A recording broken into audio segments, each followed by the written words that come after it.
ಕಾಂಗ್ರೆಸ್ ಸರ್ಕಾರದಲ್ಲಿ ಸಚಿವ ಸ್ಥಾನ ಸಿಗದ ಕಾರಣ ಅಸಮಾಧಾನಿತರನ್ನು ಮನವೊಲಿಕೆ ಮಾಡುವ ಕಾರ್ಯ ಮುಂದುವರೆದಿದೆ. ಈ ನಡುವೆ ಹೈಕಮಾಂಡ್ ತೀರ್ಮಾನಕ್ಕೆ ಎಲ್ಲರೂ ಬದ್ಧವಾಗಿರಬೇಕು ಎಂದು ಗೃಹ ಸಚಿವ ಪ್ರಿಯಾಂಕ್ ಖರ್ಗೆ ತಿಳಿಸಿದ್ದಾರೆ.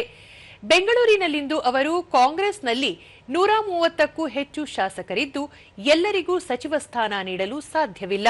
ಸಾಂವಿಧಾನಿಕವಾಗಿ 33 ಸ್ಥಾನಗಳನ್ನು ಭರ್ತಿ ಮಾಡಲು ಮಾತ್ರ ಅವಕಾಶವಿದೆ. ಹೀಗಾಗಿ ಪಕ್ಷದ ತೀರ್ಮಾನವನ್ನು ಪ್ರತಿಯೊಬ್ಬರೂ ಗೌರವಿಸುವುದು ಅವಶ್ಯ ಎಂದರು. ಖಾತೆ ಹಂಚಿಕೆ ವಿಚಾರ ಸಂಬಂಧ ಶೀಘ್ರದಲ್ಲೇ ಪೂರ್ಣವಾಗಲಿದೆ. ಅಧಿವೇಶನಕ್ಕೆ ನೂತನ ಸಚಿವರು ಸಹ ತಮ್ಮ ಖಾತೆಯ ಬಗ್ಗೆ ತಿಳಿದುಕೊಳ್ಳುವ ಅಗತ್ಯವಿರುತ್ತದೆ. ಈ ಹಿನ್ನೆಲೆಯಲ್ಲಿ ಮುಖ್ಯಮಂತ್ರಿಗಳು ಈ ಬಗ್ಗೆ ತೀರ್ಮಾನ ಕೈಗೊಳ್ಳಲಿದ್ದಾರೆ ಎಂದು ತಿಳಿಸಿದರು. ತೃಪ್ತಿಪಡಿಸೋದು ಬಹಳ ಕಷ್ಟದ ಕೆಲಸ, ಸಾಮಾಜಿಕ ನ್ಯಾಯ ಕೊಡೋದು ಕಷ್ಟದ ಕೆಲಸ, ಪ್ರಾದೇಶಿಕ ಪ್ರಾತಿನಿಧ್ಯತೆ ಕೊಡೋದು ಕಷ್ಟದ ಕೆಲಸ. ಆದರೂ ಕೂಡ ಎಲ್ಲರೂ ಸೇರಿ ಒಂದು ಪ್ರಾಮಾಣಿಕ ಪ್ರಯತ್ನ ಮಾಡಿದ್ದಾರೆ. ಈಗ ಪಕ್ಷದ ಆಶೀರ್ವಾದದಿಂದ, ಜನರ ಆಶೀರ್ವಾದದಿಂದ, ಕಾರ್ಯಕರ್ತರ ಆಶೀರ್ವಾದದಿಂದ ಇವತ್ತು ನಾನು ನಿಮ್ಮ ಮುಂದೆ ನಿಂತಿದ್ದೀನಿ.